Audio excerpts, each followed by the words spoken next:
takes intentionality or the whole thing falls apart. And sometimes we are least strategic with the things that matter most. And if you're gonna do that, you have to know what's breakable and what's replaceable.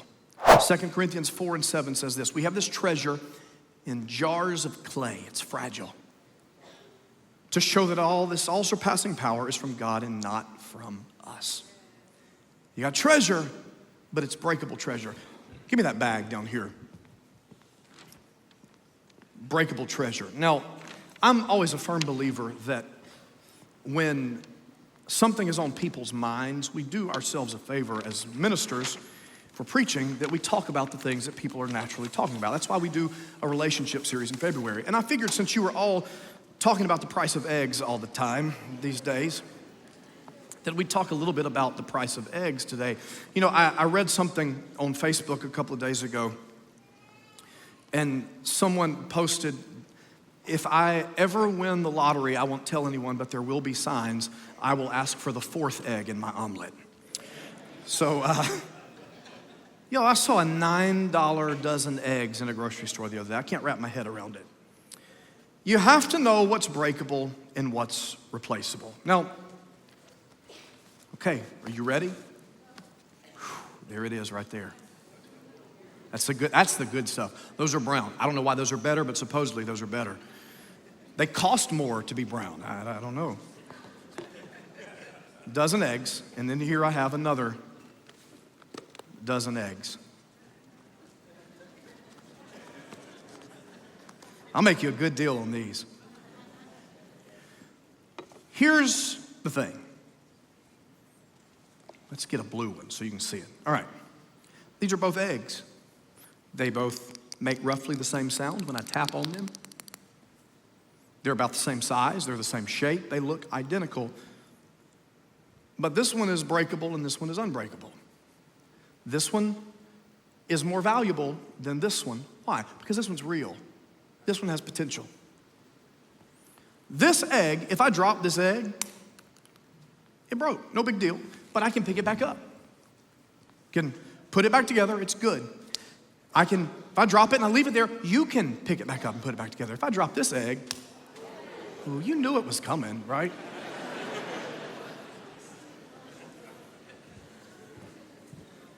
I can have a whole handful of these. See, you're already getting nervous. I'm preaching now. If I drop these, they busted apart, but these, here's the point. In every life, there are things that are breakable and irreplaceable, and there are things that are easily put back together. And one of the greatest issues that we face in the modern American church is that we got a whole lot of people that are spending all of their focus on the things that are easily replaceable and fixable. If you were fired from your job tomorrow, oops, broke, but guess what? You can pick it back up and you can put it back together, and in another couple of months you can be doing the same thing for somebody else at more pay. It's no big deal. If you break the things and drop the things that anybody else could pick up after you, it's no big deal.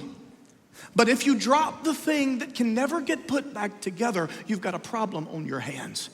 And what I'm seeing more and more in this day is people juggling a lot of things that don't really matter that much eternally, and they're dropping the things that do. It is not appropriate for you to have a success story in your business and a failure story in your house. My children cannot be replaced. My marriage cannot be replaced. My time with God cannot be replaced. And we have got to prioritize the breakable things and get our focus off of so much the things that it doesn't matter if you break them. And it matters so deeply to us because we want to be well thought of. And so we get so embarrassed when we drop things that really don't matter. So we spend all our time, if I can get a little more money, if I can get a little more education, if I can get a little more acclaim, if I can get a little bit more resources, a little bit more success, what are you doing? You're focusing on the things that anybody can do. And neglecting the things that if you drop them, there's no putting it back together. There's no way to save it. And somebody's got to make up in their mind, I've got a clarity of vision to realize that everything in my life has got to be focused on the irreplaceable and on the very fragile and the very breakable. And I'm going to make sure I'm protecting that even if I have to let some other things fall. Listen, if you walked away from your job today, they would have another you by tomorrow.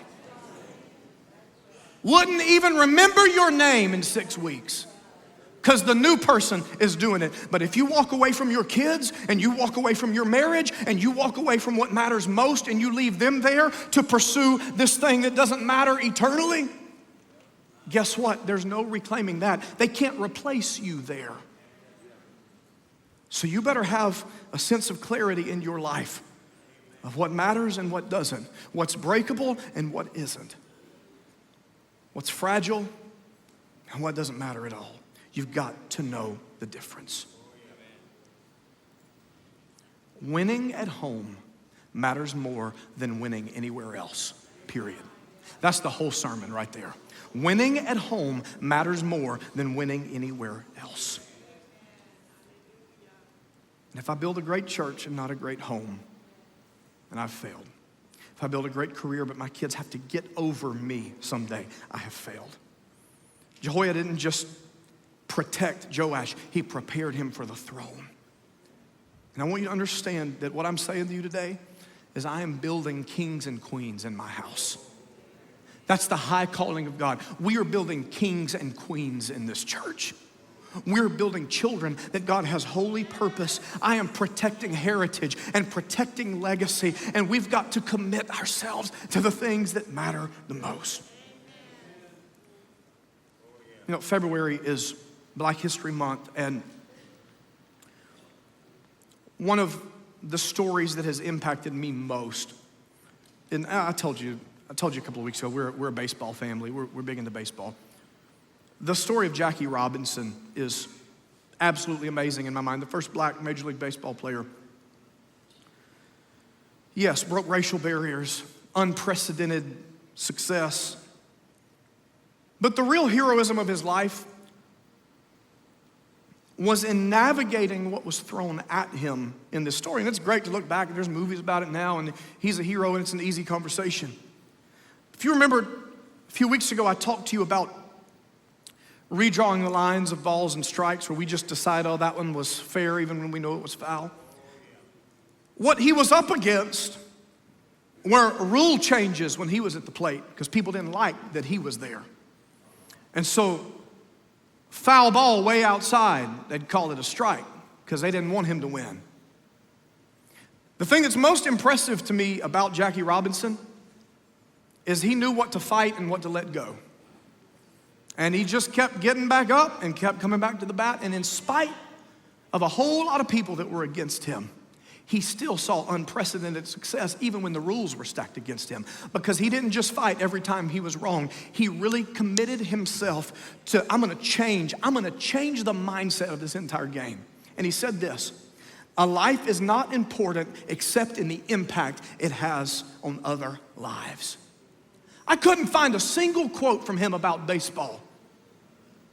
Yeah, he played baseball, but what he was doing was shaping the hearts and minds of a nation. To say, ooh, even though we've never seen it done like this before, we're gonna see it done like this now because it's a new day and there's a new promise. And so he said, what I'm doing, yeah, I'm playing baseball, but it's not about baseball. It's about impacting other lives.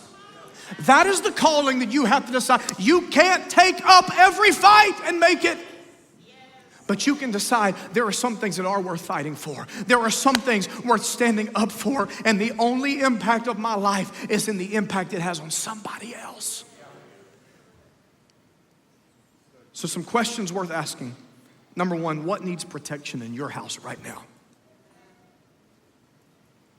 Number two, what have you been correcting but it turned into criticism? And number three, where do you need to reprioritize what's breakable over what's replaceable? And I'm giving you practical things. These are practical tools to go home and apply. And yeah, if you want to snap a picture of it, snap a picture. This is a conversation you should have in your house. What is it that needs protecting in my house right now?